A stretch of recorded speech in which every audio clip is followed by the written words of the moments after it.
Hello and welcome to the latest Lukozer retro game review video. For this one we are still on the Amiga, and this is Ballistix, which came out in '89 I think, maybe earlier than that, maybe '88. And it was released by Psygnosis on their Psyclapse label,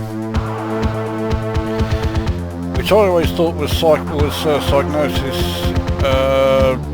budget label, but it turns out that may not be the case. I only know 3 games that were released on the Psyclapse label, and that was this, obviously, Ball and Menace.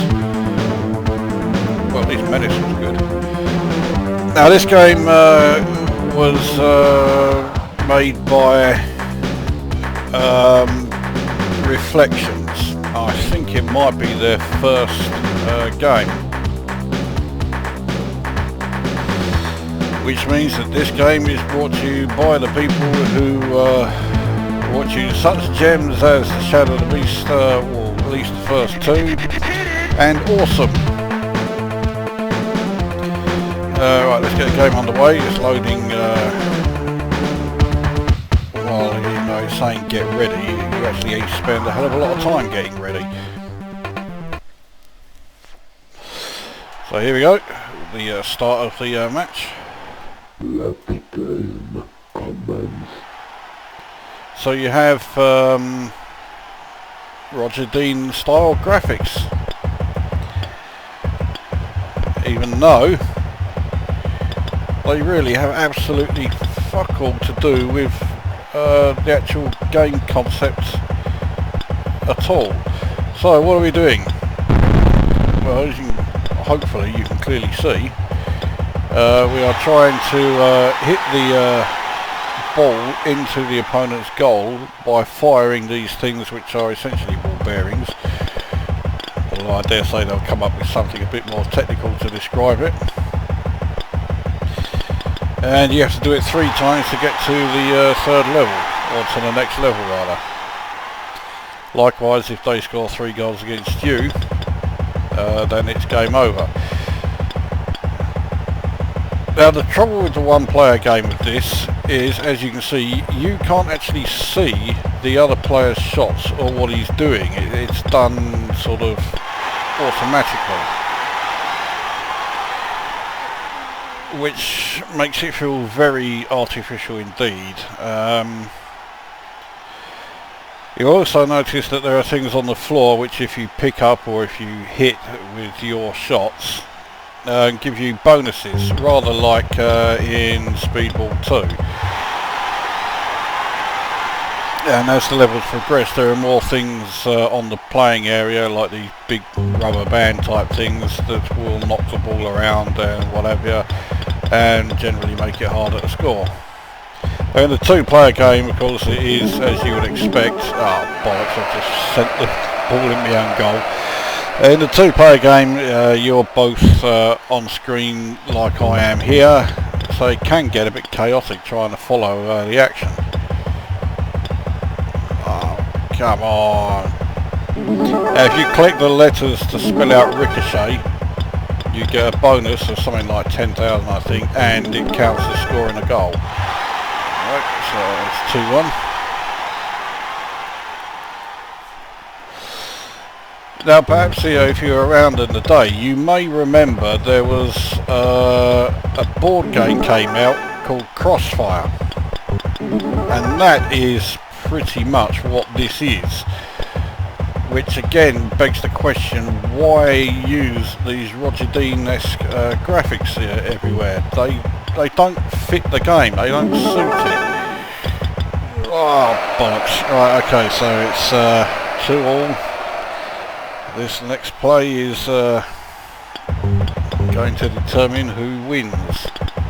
Fuck it, I've got it that close and ballsed it up, which means I'm probably going to end up losing this one, especially as the ball is now hanging around my goal. Mind you, I do have a shield now, which certainly helps because I can't get the ball away.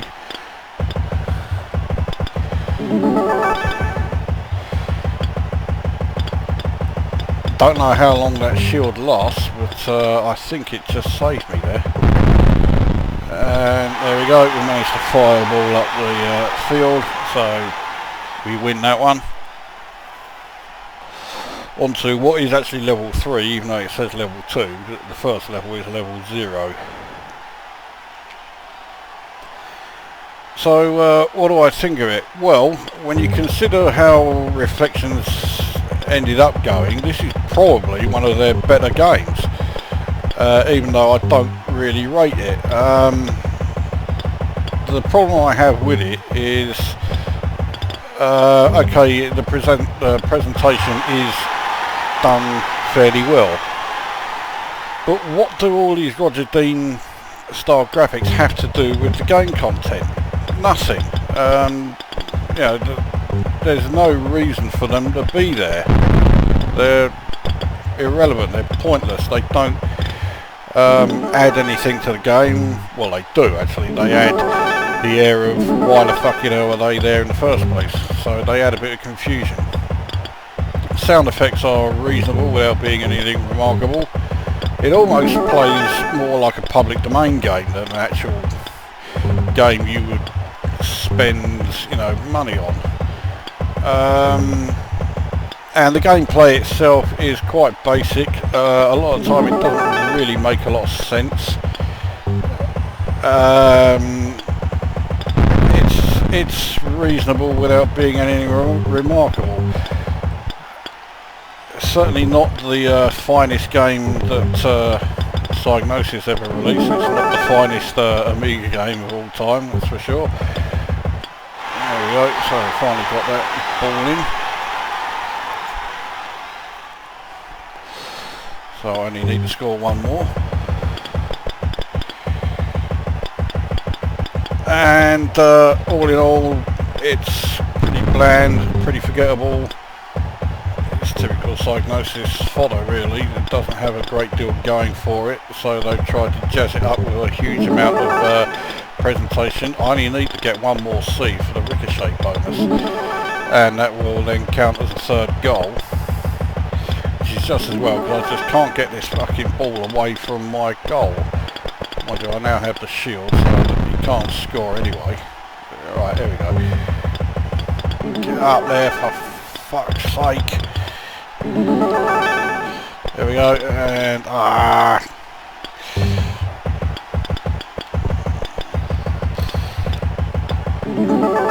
there we go. Right, so 3-0 in that one. Up to level 4.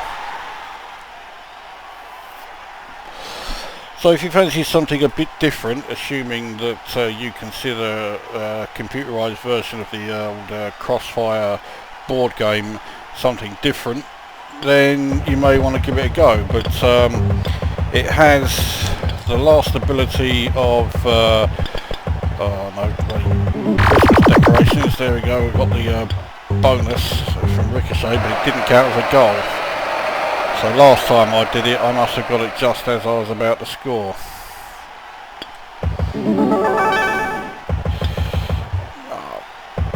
No, bollocks. Trying to get the angles is pretty tricky.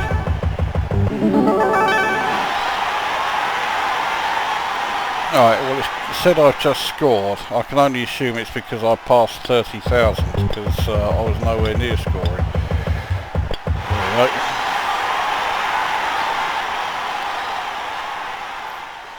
So, how do I score it? Well, it is nothing fantastic. It's not the worst game I've ever played on the Amiga, not by some margin, but it's not at all memorable. It doesn't have a huge amount going for it. I'll give it 5 out of 10. And you know, the novelty value, you may want to give it a shot, but you are unlikely to keep coming back to it after scoring one goal.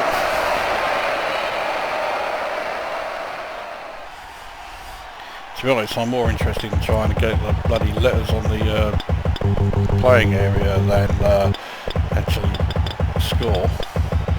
Come on, we're almost there.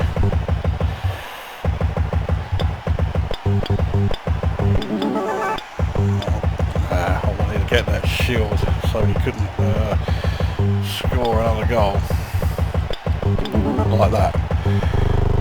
So on the R, because now I just need one more letter. Not the C, I need the I.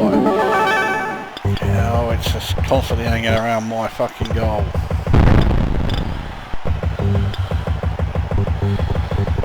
It's certainly a lot better as a two-player game than a single-player game.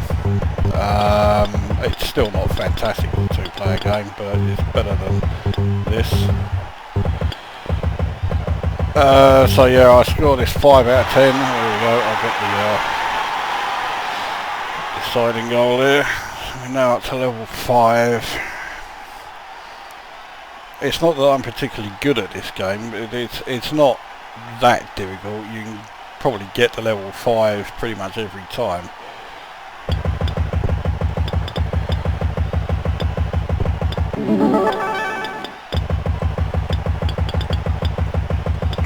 But yeah, I would say 5 out of 10 is a fair score for it. It's not great.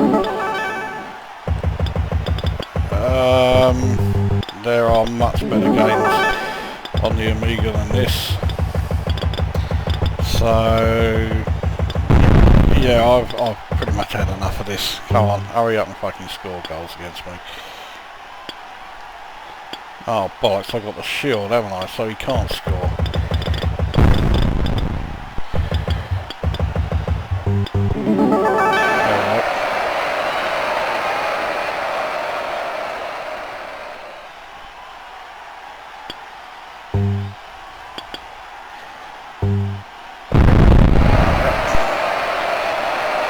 He only needs to score one more. It should be easy enough. There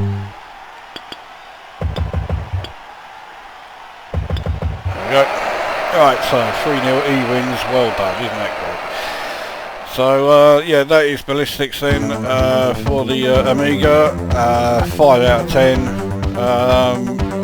A novel idea, but ultimately a pretty boring and bland game.